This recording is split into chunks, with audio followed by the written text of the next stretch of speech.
Learn how to use the Windows SetTimeout method to delay the execution of a JavaScript function by a specific amount of time. In this example, we want to look at how to make use of the SetTimeout method in order to delay the execution of a JavaScript function by a specific amount of time.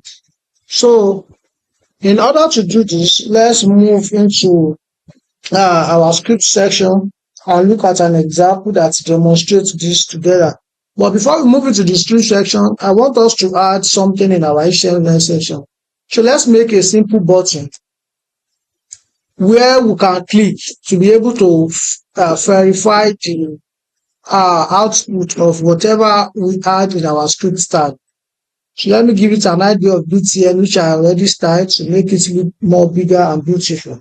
So having done this now, let's just move into the script section. And inside the script section, let's make a simple function. Call your function any name. In my own case, let me just use my function. And inside this function, I just want to add a simple alert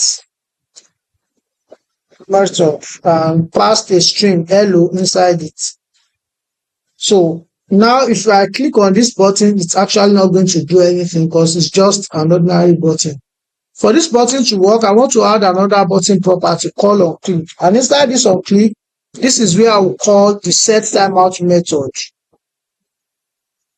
Now, this SetTimeout now is now going to receive something. So it will receive my function and then the time that I want to set for it. So my function, that is, it will take 2 parameters and I want to set 3 seconds, which is 3000 milliseconds. 3000 milliseconds is equivalent to 3 seconds. So if I go ahead and click on this button now, this definitely is going to work and display hello to me. So let's go ahead and click on this button.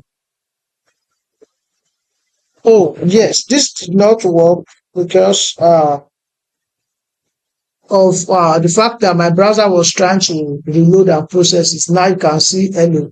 So let me click again. So it will wait for 3 seconds and then it will display hello. So if I want it to be more faster, I can change this from 3 seconds to 1 second and you will see how fast this will display. You can see.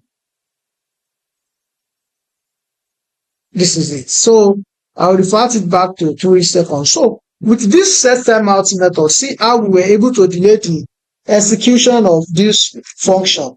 So think of the SetTimeout method like setting a kitchen countdown timer. So you tell JavaScript 2 things. What tasks you want it to complete, which is this my function, and how long to wait before training. So once the countdown is 0, timer goes off. It executes your function exactly once and finishes. Now note how we are calling the function name. We are not actually calling the function like this. If I do this, this definitely is also still working, as you can see, but you necessarily don't need it. By passing the function name, this as it is will still work. So you can see this has been in milliseconds, 3000 milliseconds. The 3000 milliseconds means we are talking about 3 seconds. So 1000 milliseconds is equals to 1 second. 3000 milliseconds is equals to 3000 milliseconds is equals to 3 seconds. So this example shows that clicking the button set a 3 seconds countdown. So during those 3 seconds, nothing will appear on your page. But as soon as the clock runs down, the browser wakes up and executes my function, launching the alert box, as you can see on the screen. So if you look at our function, it has a name, which happens to be the name of the function you want to run later. You will notice that we write my function as the name and not my function with brackets. If we accidentally add parentheses inside SetTimeout, the function will run immediately the moment you click the button. This is what it means.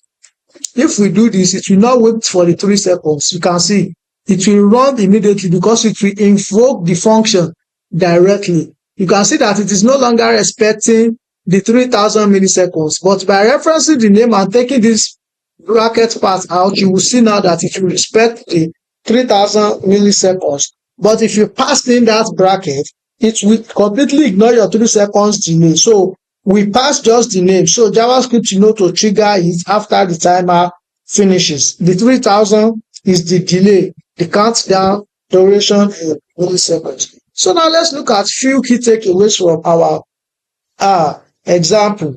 Number one, set timeout method run its assign function only once. So it will run that function only once, and when the timer is done, then it will display the results. Number two, you can drop the window prefix. Writing set timeout directly is the global standard. What that means is that I can as well write this like this, window dot set timeout. If I go ahead and click me, let's see, after 3 seconds, it will still work. But you necessarily don't need this. Using the set timeout method directly is the global standard. Number three, it operates asynchronously, meaning the rest of your web page keeps working smoothly and doesn't freeze while the timer counts down in the background. So this is an asynchronous call. So the timer will run in the background and it will not obstruct the display of the other part of your web page until the timer is done before the execution will fire, as we were able to see in this example.